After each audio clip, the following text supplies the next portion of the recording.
ہم شہر کے لوگوں کا سب سے بڑا ایشو یہ ہے کہ ہمیں تہبند سے بڑی گھبراہٹ ہوتی ہے، ہمیں تہبند باندھنے کی عادت نہیں ہے. گاؤں گوٹ کے لوگ تو گھر میں بھی تہبند باندھ رہے ہوتے ہیں، ان کو احرام کو پرابلم ہی کوئی نہیں ہوتا. تو تہبند سے اگر آپ کو عادت ہو گئی نا تو آپ احرام فرینڈلی ہو جاؤ گے. سب سے بڑا ایشو ہم لوگوں کا، شہر والوں کا، وہ یہ کہ ہم تہبند کیسے باندھیں. تہبند کنٹرول کرنے میں ان کا جو ہے ٹینشن رہتی ہے. تو ایک بار صحیح طریقے سے آپ یہ احرام کا جو نیچے والا حصہ باندھنے کا ہے، تہبند باندھنے کا طریقہ سیکھ لو، آپ کا حج آسان ہو جائے گا. حج قران کرنا ہے نا تب بھی ہو جائے گا، لیکن جب احرام صحیح باندھنا ہو. اب احرام ہی سنبھالتے رہو گے تو دل ہوگا یار کب اترے گا احرام. مجھے بڑا بعض اوقات تو عجیب لگتا ہے، لوگ بار بار یہ پوچھتے احرام اترے گا کب.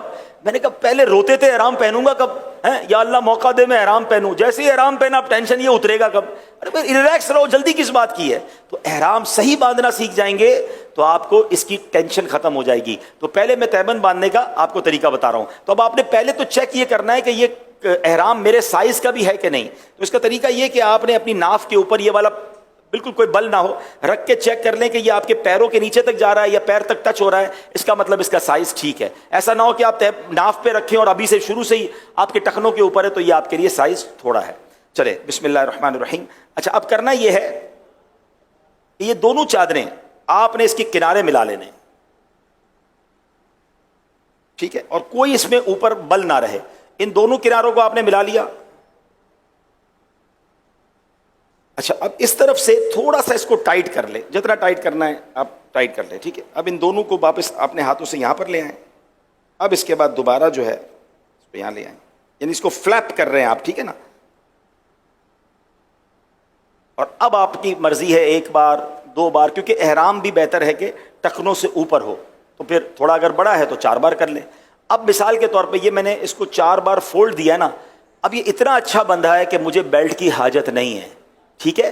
اچھا ایک اور غلطی جو حاجی کر جاتے ہیں یا غلطی عمرہ کرنے والے کر جاتے ہیں، ابھی چونکہ میں تربیت کر رہا ہوں تو میں نے کپڑے پہنے ہوئے ہیں، ٹھیک ہے نا، لیکن جب آپ احرام پہنیں گے تو جسم پر اور کوئی کپڑا نہیں ہوگا، کوئی انڈر گارمنٹ، کوئی انڈر ویئر وغیرہ کچھ بھی آپ نہیں پہنیں گے، ٹھیک ہے. مرد جب احرام پہنے گا تو اس کے جسم پر بے سلی چادریں ہی ہوں گی، سر پر ٹوپی امامہ بھی نہیں ہوگا، یہ خیال رکھنا ہے، ٹھیک ہے.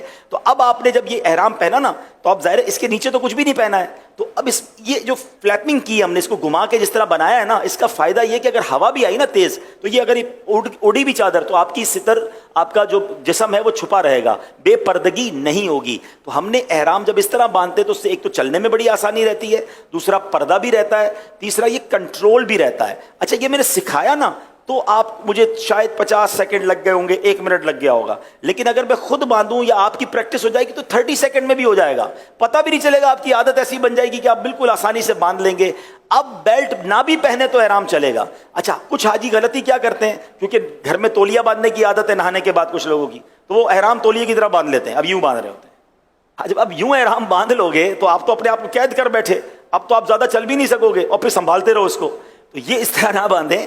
باندھنا تو ٹھیک ہے ہو جائے گا باندھنا، لیکن آپ ٹینشن میں رہو گے. تو احرام فرینڈلی بننے کا ایک طریقہ میں آپ کو بتاتا ہوں کہ اگر حج میں کچھ دن ہے نا تو اکیلے کمرے میں رات کو جب موقع ملے، آپ کا بیڈ روم ہو، تو آپ تہبند باندھ کر سونا شروع کر دیں. آپ 5-7 دن اگر تہبند کے ساتھ واش روم جانا، گھر آرام کرنا سیکھ گئے نا تو پھر آپ احرام کے اندر بڑے ایزی ہو جائیں، کیونکہ آپ کو وہاں جا کے پریکٹس نہیں کرنی ہوگی، آپ نے ادھر ہی پریکٹس کر لی ہے، ٹھیک ہے نا. آپ کہیں یار وہ پھر تہبند یوز ہو جائے گی تو مجھے وہاں کے، تو کوئی بات نہیں، اس تہبند کو یہیں چھوڑ دیں، نیا ایک احرام اور لے کے وہاں چلے جائیں، لیکن اچھی نیت کے ساتھ اس کی پریکٹس کر لیں تو یہ بڑا آسان ہو جائے گا.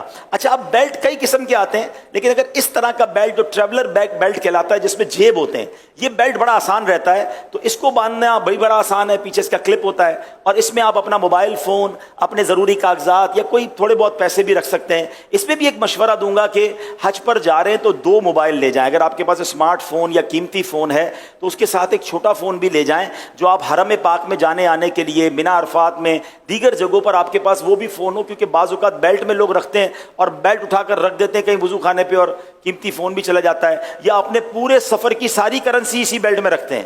ایسا بھی نہ کریں. اپنی زیادہ پیسے وغیرہ ہیں وہ ہوٹل میں ہی رکھیں, بیگ کے اندر رکھیں. اس میں تو ضرورت کی 25-50-100 ریال رکھ لیے, کچھ کھانے پینے کی ضرورت پڑی, ہاں اپنے ہوٹل کا کارڈ ضرور ڈالیں, اپنے معلم کا کارڈ ضرور ڈالیں, تاکہ خدا نہ خواستہ آپ کے ساتھ کوئی حادثہ ہو جائے تو پتہ چلے کہ آپ کہاں تھے, کس کے معلم کے حاجی ہیں, تو رابطہ کرنا آسان ہو جائے. آپ کے ساتھ بچے اور فیملیز ہوں تو ان کے جیب میں بھی آپ نے ہوٹل کا کارڈ بھی اور معلم کا کارڈ ضرور رکھنا ہے, تاکہ وہ بچھڑ جائیں تو ان کو کوئی اس ایڈریس پر پہنچا سکے. اب یہ اوپر کی چادر جو ہے تولیے کی ہے, اور اس کو بھی آپ نے اسی طرح چیک کر لینا ہے کہ یہ میرے سائز کی ہے کہ نہیں. تو سائز تھوڑا سا اس کا بڑا ہونا چاہیے, تاکہ اس کا فائدہ یہ ہوتا ہے کہ یہ آپ کے نماز وغیرہ میں, رکوع وغیرہ میں آپ کے لیے آسانی رہے. تو اس کو چیک کرنے کا طریقہ یہ کہ یہ ایک بار چکر پورا گھوم کر کم از کم یہاں تک آ جائے. تو یہ جو چادر ہے یہ میرے لیے ٹھیک ہے, میری سائز کے لیے اوکے ہے کہ یہاں تک گھوم کے آ گئی ہے. تو اب جب یہاں تک آ گئی ہے نا, تو اب یہ میں جب رکوع کروں گا نا تو یہ گرے گا نہیں. ورنہ نارملی کیا ہوتا ہے کہ اگر احرام یہی ختم ہو گیا تو جتنی بار آپ نماز پڑھیں گے وہ نیچے آتا رہے گا, پھر آپ اوپر کرتے رہیں گے تو تھوڑا سا کنفیوژن بھی رہتی ہے. تو بہتر یہ کہ احرام اتنا ہو کہ یہاں سے پورا چکر گھوم کر آپ کے یہ والے کاندھے پر یہ دوبارہ آ جائے, تو اب آپ بڑے سکون سے انشاءاللہ احرام پہن لیں گے. تو یہ ہم نے احرام پہن لیا. اچھا, اب اس میں کچھ بے احتیاطی بعض اوقات حاجیوں سے ہو جاتی ہے چونکہ پریکٹس نہیں ہوتی. اب مثال کے طور پہ آپ نے احرام پہنا ہے اور نماز پڑھ رہے ہیں, تو آپ کہیں گے اللہ اکبر. اب ابھی تو میں نے کرتا پہنا ہے, اگر کرتا نہ پہنا ہوتا تو پیٹ میرا نظر آتا, سینہ نظر آتا. تو جب نماز پڑھتے ہیں تو یہ پورا جسم نظر آ رہا ہوتا ہے, یہ بہتر نہیں ہے. اس کا بڑا پیارا طریقہ امیر علیہ سنت نے سکھایا تھا کہ جب آپ احرام میں نماز پڑھ رہے ہوں اللہ اکبر, انشاءاللہ سینہ اور پیٹ جو ہے آپ کا یہ ڈھکا رہے گا. اور میں آپ کو صحیح بتاؤں, ابھی تو احرام پہنا ہے سکھانے کے لیے یا سیکھنے کے لیے, مگر جب احرام واقعی انسان پہنتا ہے, جب اس کے جسم پہ اور کوئی لباس نہیں ہوتا, اور احرام میں ایکچولی ایک میسج بھی ہے کہ ایک وقت آئے گا میرے سارے کپڑے اتار کر مجھے کفن پہنا دیا جائے گا. تو یہ احرام کی چادریں ہمیں اس سفر کی بھی یاد دلاتی ہیں. اور جب بندہ احرام پہن لیتا ہے نا, اور پھر اس کے بعد جب وہ لبیک پڑھتا ہے اور جو اس کی کیفیت بنتی ہے, یہ الفاظ میں بیان بھی نہیں کیا جا سکتا. ہم اللہ کریم سے دعا کرتے ہیں کہ ہمیں حقیقی معنوں میں احرام پہننا, لبیک پڑھنا اور اپنے در کی حاضری نصیب فرمائے.